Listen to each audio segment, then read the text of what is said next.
Hey guys, welcome back to my channel. So I've decided with my wedding tips series, I'm going to be posting mainly on Tuesdays. So Tuesdays is going to be my tips Tuesdays, and tips meaning wedding tips. So today's episode is all going to be about wedding content creators and how fitting that I am one myself. So I thought today's episode is going to be really breaking down wedding content creators, why they're needed, why it's such a trend recently, why everyone is trying to do it, and basically what it consists of, why you need one, and why you need to book one ASAP for all your wedding events. So to start off with, wedding content creation came about because people realized there was a gap in the market in being able to receive your wedding photos and videos ASAP to your phone. And everyone knows how big social media is right now. I mean, someone gets engaged, someone gets married, it's blasted all over your Instagram and TikTok, it's all over your explore page, all over your For You page, whatever you want to call it. It's literally everywhere. And everyone gets inspo from people's photo shoots, from people's weddings, tips and tricks on what they do so that they can recreate it for their wedding.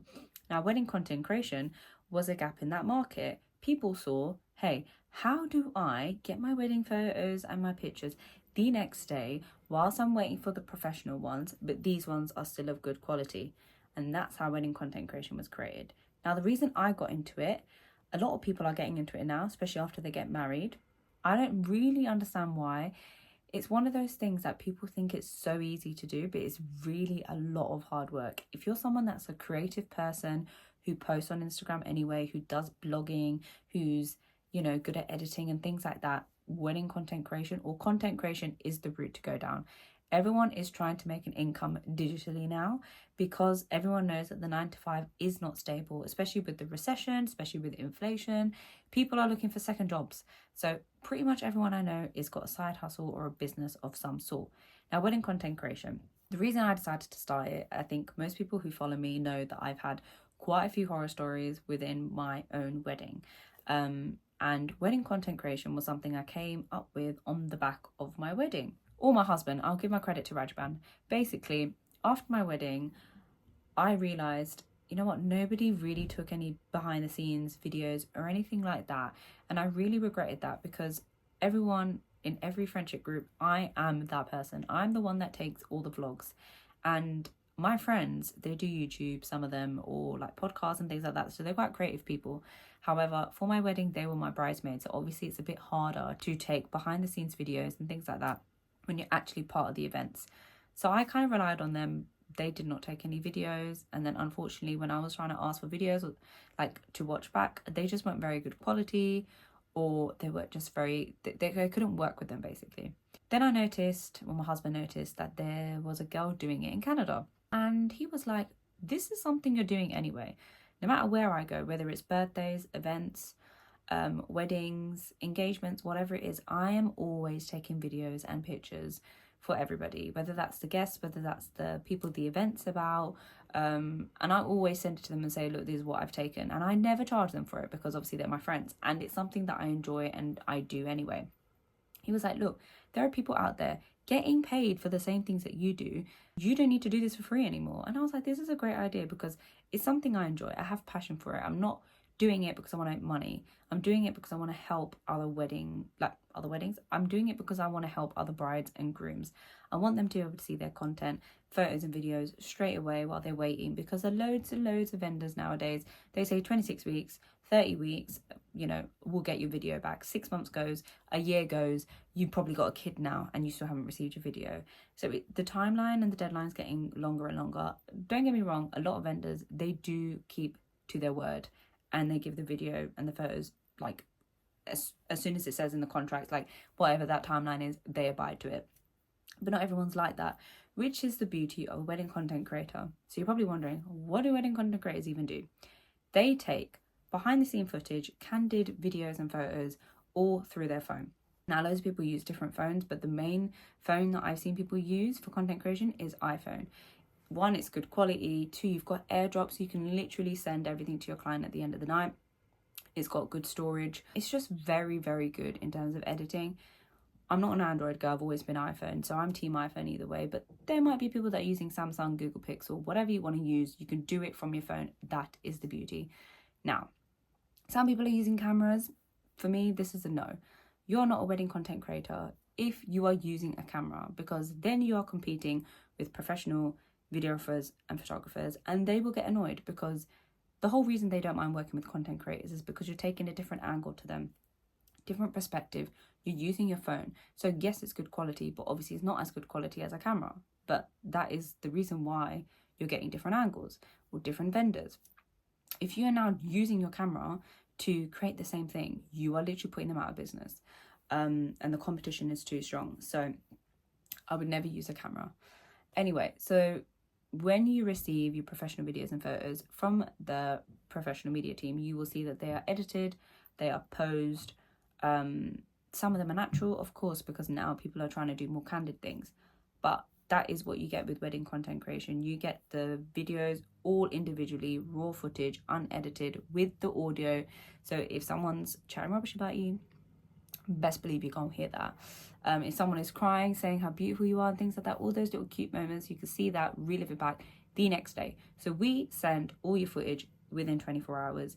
And depending on what package you go for, there are loads of different packages that people do now.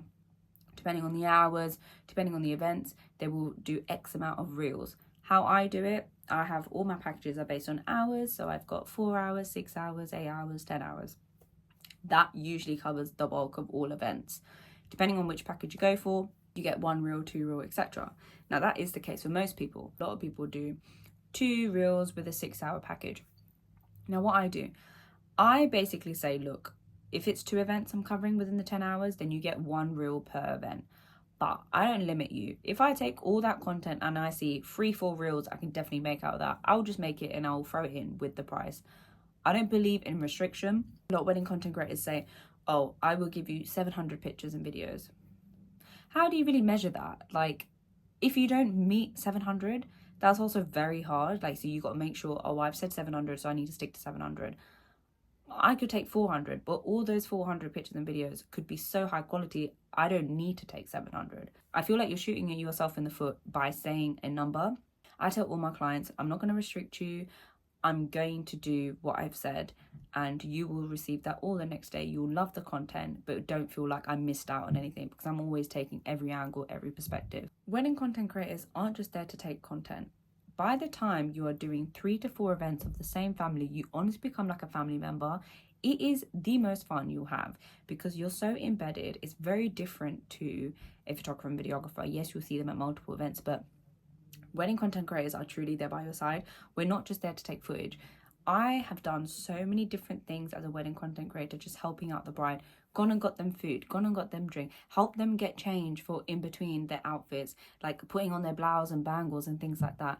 I have given them food and drink and fed them myself. I have literally told them, look, this is what's happening in your wedding right now. This is what you need to do next. This needs to be over there. This needs to be over there. Almost like a wedding coordinator / planner. Like, we are literally everything all in one. That's why you will see loads of people called BTS bestie or bride's bestie, because we are literally like your best friend on the day. Like, we are doing the most for you.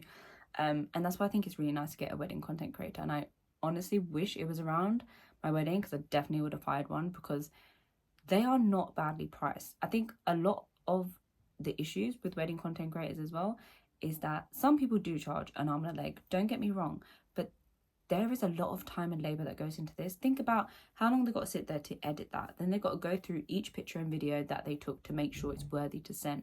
Then they've got to upload that to Dropbox or whatever they're using. Then they've got to send that over to you all within a 24-hour period when they could have an event the next day or a full-time job, etc. It's a lot of work. So yes, sometimes they are priced a bit higher, but you need to think about all of that, plus them traveling. Also think about how much would you actually pay a photographer and videographer? How much would you be willing to pay for them? They are doing such a big service as well, wedding content creators, and sometimes they are not recognized as, wow, okay, this is a good price, because for what they're giving me, this is really good. You're getting your footage the next day and it's high quality content, easy for you to post on social media. Or if you don't want to. I mean, a lot of questions I get asked is, oh, I'm not really a social media person. We don't really like being shown on social media. What is benefit of me hiring a wedding content creator? There's huge benefit, guys, because this is not just about being on social media. This is about you receiving your footage the next day, you being able to relive your wedding as a newlywed who just got married yesterday. You can see all your content. If you want to post on social media, go for it. If not, you've got a 1 to 2 minute highlight reel of your event, or if it's 4 or 5 events of all your events, and you can watch it back and think, oh wow, look, I've literally got it in hand. This is amazing to look at the next day while I'm waiting for my professional pictures and videos to come. I've got something now to look back on. So it's a win-win.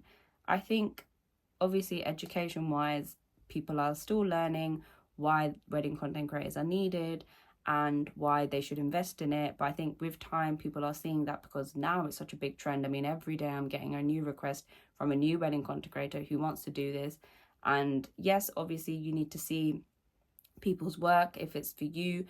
People edit differently, people's qualities are different, people's perspectives are different, so you need to see what works for you. There are a lot of people that are starting out and giving like free events and things like that, and obviously that's great when you're needing to exposure, but you need to think about, is this someone that I would actually hire and pay money for? Yes, it's nice to get free stuff, but if this person isn't that really good, you're going to regret when you see the footage the next day and think, well, I could have just got my friend to do this, because it's not that different. Do you know what I mean? So you need to really think about that. A lot of questions I always get is people saying, oh, but I run out of budget. If you can afford a professional videographer and photographer, and this is something that you feel is important to you and you want a content creator, you need to budget for that. Because if you're willing to spend X, Y, and Z, such big costs on so many other vendors, why not wedding content creators? They're just as important. Honestly, I think wedding content creation has come and changed the wedding industry game.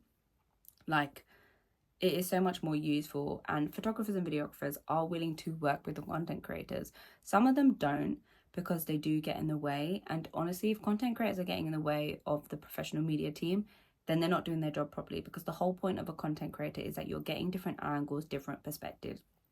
If you're shooting in the middle, like everybody else, there is literally no point of having a content creator, because you're supposed to be doing something different. If you're just going to be shooting with everybody else in the exact same position, then you can just hire a professional videographer and photographer and just let them do it. You shouldn't be standing with where the rest of the media team are. You should be standing on the side or, above or whatever, and trying to get a different angle. So that's one thing I would say. But another thing I would say is, as wedding content creators are increasing, videographers and photographers need to learn how to cooperate with wedding content creators. Now, some people do it really well, some people don't. Some vendors, they rate you, but they also don't rate you. They're kind of like, they see you standing there with the phone recording, and they will just pass across, even though you're recording. And you're looking at them like, can you not run across my phone? Like the same way I wouldn't run across your video, because you'll be kicking off saying, oh, my video. Like, I'm being paid to be here as well. So I think there is a bit of that. There is a bit of like photographers and videographers having an ego now and thinking wedding content creators are beneath them. But honestly, the way it's going, I think wedding content creators are going to be even more popular. Some of the times where I'm getting hired for events, there are no videographers, no professional videographers. There's just a photographer and me. So people are now seeing wedding content creators as videographers, to the point they're not even needing videographers for like pre-wedding events. So it's each to their own. Obviously, I think we should still be hired alongside a media team, because we're not trying to replace. I would never say wedding content creators should be replaced by the media team and vice versa, but we are needed alongside for an added perspective, because honestly, it's going to be something that you will regret if you don't get a wedding content creator, because they are honestly just the best thing since sliced bread, in my opinion. Obviously, I might be a bit biased, but I think so. So I think that is basically wedding content creation summed up. If there's any other questions, let me know in the comments below. I'll see if I can answer it. But honestly, I just want to say, any of my clients who are watching this, thank you so much for the support. I have been doing wedding content creation for now 1.5 years, and it's been the best decision I ever made. I've had so much fun. I've met so many clients, some that have become like my close friends and family, and I've just had the best time being part of such a special day for that person. And I know I'm always going to remember it, and they're always going to remember me being part of their event.